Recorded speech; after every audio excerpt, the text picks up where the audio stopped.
Hello everybody, this will be the first team builder I'm doing on this channel, and this will be my week 1 matchup against the Trondheim Treeckos.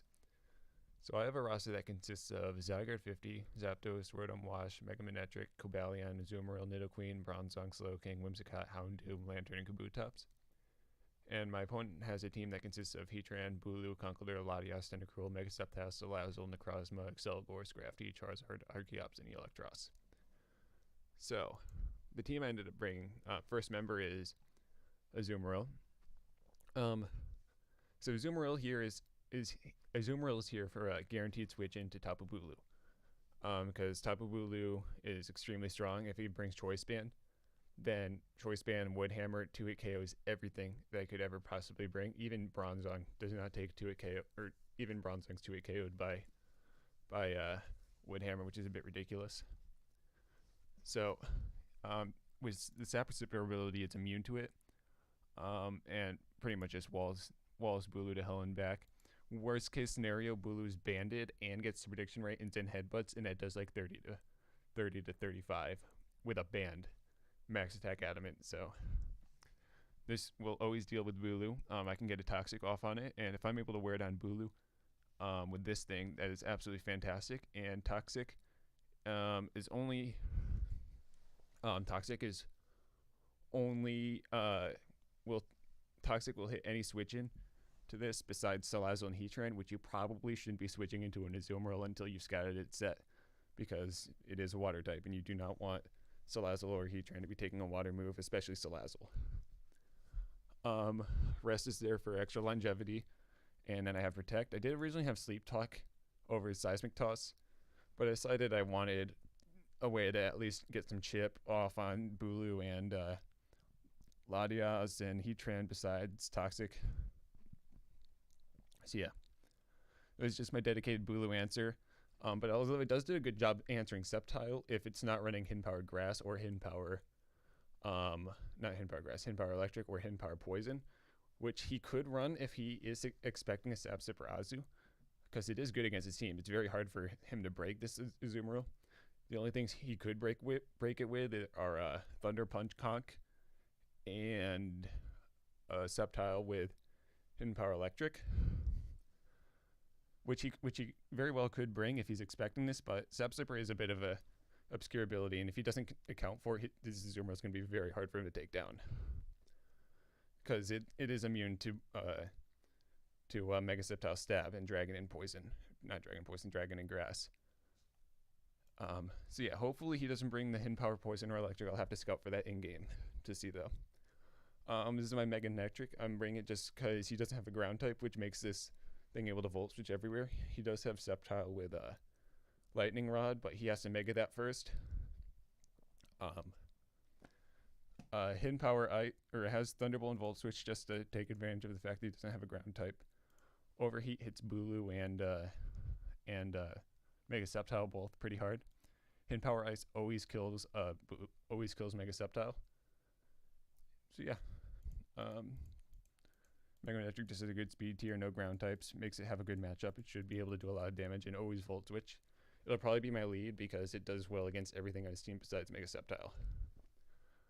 Zygarde, along with Zygarde and Manectric, are my only offensive members on this team, and I'm hoping to win this game with the combination of both of them, and particularly probably an extreme speed sweep, because he only has he has 2 resists. He could bring Archeops, which also resists it, but it doesn't take it well, and that's just not a particularly good Pokemon. But the other is Heatran, which does resist it pretty well, but Heatran is never going to take 1,000 arrows well. I am banded, but this thing can deal with pretty much his entire team besides Bulu. Bulu takes like 30 from extreme speed, but if I can wear it down with Toxic from Azumarill, maybe a Gyro Ball from Bronzong, Air Cutter from Zapdos, things like that.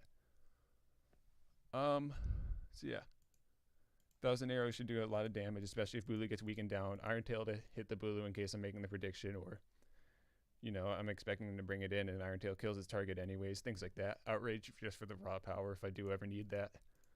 This thing can 2-hit kill Conkeldurr. The only thing it doesn't 2-hit kill on his team is Bulu, which is really nice. So if I can wear it down with a few thousand arrows, maybe get a toxic off with Azumarill or any of my other members, hit it with a Volt Switch from Manectric, if I can get into extreme speed range, it's very likely that I'll sweep his team with it, because most other things do not need to go down very far to get into that range. I was very close to bringing a Dragon Dance set, just because Dragon Dance with Outrage, Iron Tail, and Thousand Arrows just runs through his team. The problem is that he could bring Scarflati. If he does bring Scarflati, then that does become pretty useless, because it'll always be revenged by its Treecko. It does. If I run a Bondberry, I could live it, but I feel like it's just trying to focus for such a case, and I don't know how my opponent's going to prep, so I'd rather just bring Choice Band, because it will be useful no matter what my opponent brings. So, Bronzong. This is my answer to Necrozma, specifically Physical Necrozma. From testing games I did, Physical Necrozma is a very big threat. It has Levitate to avoid Earthquake, and this thing can kind of take on a Special Necrozma, at least get the Toxic off on it. But it's also my answer to Lottie. I made it physically defensive just because Physical Necrozma can be such a threat. I'm really afraid of Necrozma this week just because it can really do anything it wants to, and there's not much I can do about it. So, yeah, max defense to help deal with Physical Necrozma. Even without the special defense investment, it can take on Latias pretty well, just because it resists both of its stabs so well. And Gyro Ball hits Bulu. It hits Necrozma decently hard and hits Latias decently hard, and Toxic's always just good. He could switch in Heatran, but I have good answers to Heatran, and if I ever make the ballsy prediction, I can hit Heatran with an Earthquake, and same thing with Salazzle, and it always kills both of them. Next is Zapdos. This Zapdos is meant for taking on his Conkeldurr specifically, although it can do well against his Sceptile and his Bulu. Against Conkeldurr, I switch it in. He can never kill my Zapdos in a single hit. So, worst case scenario, he's Flame Orb, Stone Edge, Conkeldurr, which is a serious problem because that does like 75 to 80 to me.